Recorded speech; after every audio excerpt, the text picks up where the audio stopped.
entire death count now at 86, but it has drawn a crowd from around the world to help out in this process. Meet a chief from Indianapolis who said he had no other choice but to go and to help and to try. It's coming up. Efforts going on right now in Surfside, Florida. The latest from Charles Watson. We went back and forth about that. Blue or white? As Charles has been saying over the last 2 weeks, monitoring all this, has attracted rescue workers from around the country, including this next fellow who saw what was going on. I gotta help. I gotta do something. Settergren is his name. He's the Indianapolis Fire Department Battalion chief, acted at the rescue center. The chief was kind enough to join us now. Very good to have you, sir. Good morning. What's it been like there for you and for your men and women?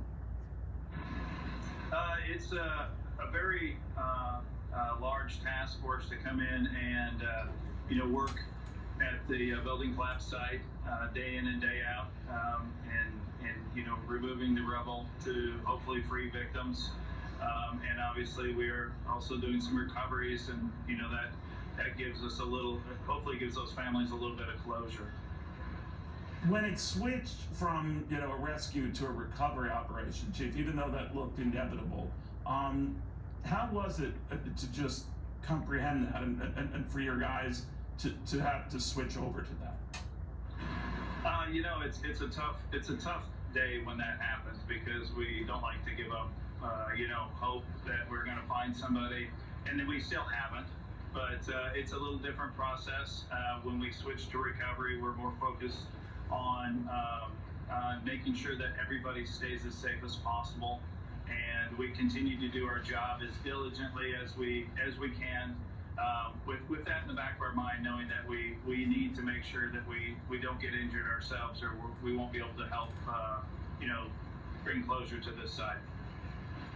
Chief, a lot of this work seemed to speed up after the demolition of the one part of the building that had not collapsed, and that seemed to dramatically speed things up. I mean, is the site any safer for your men and women now that we're in this recovery phase? Because it still looks pretty risky there. Oh, it is very risky. It's very dangerous. The unevenness of the pile, the sharp objects, the broken, everything you can imagine, household items, makes it very difficult to traverse. But yes, it did help immensely for us, because with that building looming and being in such uncertain condition, it's a huge safety concern for us. So we had to make that footprint on top of the building that collapsed previously, the initial one, a lot smaller, because we had to make sure that the rescue workers were working in an area where if that building did collapse, it would not collapse on them. So removing that building basically allowed us to get into those parts of the building that had fallen initially much better, much safer. And so we were able to perform quite a bit better once that was down. It's just a much safer site for us to work on if you can have a safer site. Chief, obviously people cling to the possibility of a miracle, of someone being found alive in that rubble. How likely, in your mind, is that? As days go by, it becomes tougher. And just when you see the building, but we always hold that hope. That's what we do. That's why we do what we do, is to have that one shot at finding somebody that was able to get to a safe place in the building as it collapsed. So we don't give up hope. We continue to work each day, do our job to the best of our ability in these conditions, and hope for a very good outcome. So that's what we do. It is what you do, and you don't brag about it. Jay Settergren, thank you very, very much. You stayed back in Indianapolis and chose not to, and neither did the men and women working with you from all over the country, indeed all over the world.